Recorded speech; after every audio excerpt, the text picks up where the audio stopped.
നമസ്കാരം. ഇത് കാക്കനാട് ചെമ്പുമുക്കിൽ പുളിക്കില്ലം വിസിറ്റ് റോഡല്ലേ?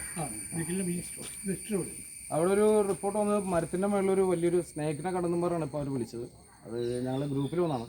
അപ്പോൾ ഞാനിവിടെ വന്നു കഴിഞ്ഞപ്പോഴേക്കും പാമ്പിനെ ഞാൻ കണ്ട്. പാമ്പ് ഒരു മരത്തിൻ്റെ മേളിലാണ്. അപ്പോൾ അതിൻ്റെ അടിയിൽ കൂടി ലൈനൊക്കെ പോയിട്ടുണ്ട്. അപ്പോൾ നമുക്ക് മരത്തിലേക്ക് കയറാൻ പറ്റില്ല. അപ്പോൾ ഇത് നിങ്ങളെങ്ങനെ കണ്ട പാമ്പിനെ? ഞാൻ കണ്ടു സോമൻ സാറേ.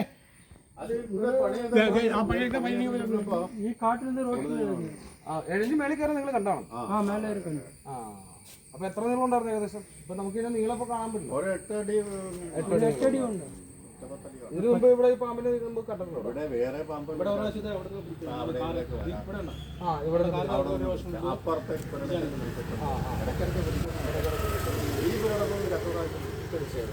മലമ്പാമ്പിന്റെ ഏരിയ ആണ്. നല്ല പാമ്പുകൾ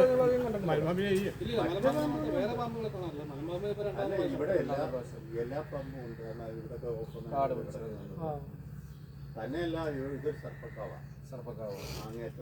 പൂജയൊക്കെ ഉള്ള പാമ്പുകളുടെ ആവാസവ്യവസ്ഥയാണ് നിലവിലത്. നിലവിലല്ല കുടുംബത്തിന്റെ സർപ്പക്കാവോടെ പൂജയുണ്ടാക്കി ഇതിത്രയും അത് ചെയ്യുകയാണ്. ഒരു 5:30 മണിക്ക് ഞാൻ പള്ളി പോകുമ്പോൾ ജാമാതിന്റെ നെടുനീളം കിടന്നു വെച്ചു. അപ്പൊ മലമ്പാമ്പിനെ നമ്മൾ പേടിക്കേണ്ട ആവശ്യമൊന്നുമില്ല. അത് നമുക്ക് അപകടകാരിയൊന്നുമില്ല. നമ്മുടെ വീടിന്റെ പരിസരത്തുള്ള അപകടകാരിയൊന്നുമല്ല. മറ്റുള്ള പാമ്പുകളെ പോലെ നോൺ വെനമസ് ആയിട്ടൊരു പാമ്പ് തന്നെയാണ്. പക്ഷേ മൂർഖനാണെങ്കിൽ കോമൺ റൈറ്റ് ഇവ വൻ അപകടകാരി തന്നെയാണ്. നമ്മുടെ വീടുകളിലൊക്കെ പരിസരത്തൊക്കെ കാണുകയാണെങ്കിൽ നമുക്കത് ഭയങ്കര ബുദ്ധിമുട്ട് തന്നെയാണ് വീടിൻ്റെ അകത്തേക്ക് കയറുന്നതിന്. അപ്പോൾ അതൊക്കെ നമ്മൾ ശ്രദ്ധിക്കണം.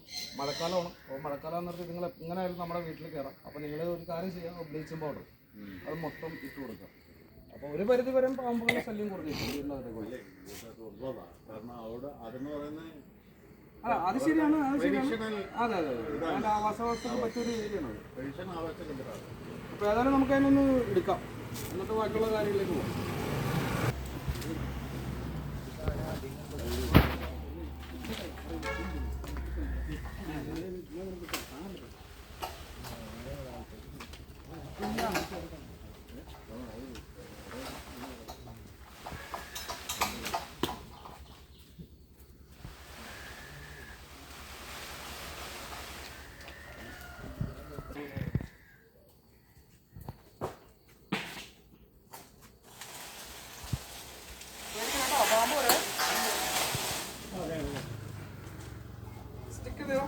ഇത് വണ്ടിയിലാണ്.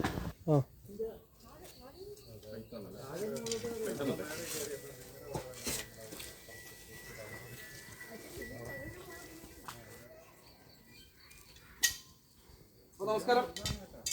ആ മാവിന്റെ മേളിലിരുന്ന് പാമ്പിനെ താഴെ വെക്കുന്നുണ്ട്. അപ്പൊ അതിനൊന്നും എടുക്കട്ടെ, കൂടുതലാകട്ടെ.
അപ്പോൾ ഓക്കെ, കഴിഞ്ഞിട്ടുണ്ട്. റെസ്ക്യൂ ചെയ്യുന്നുണ്ട്.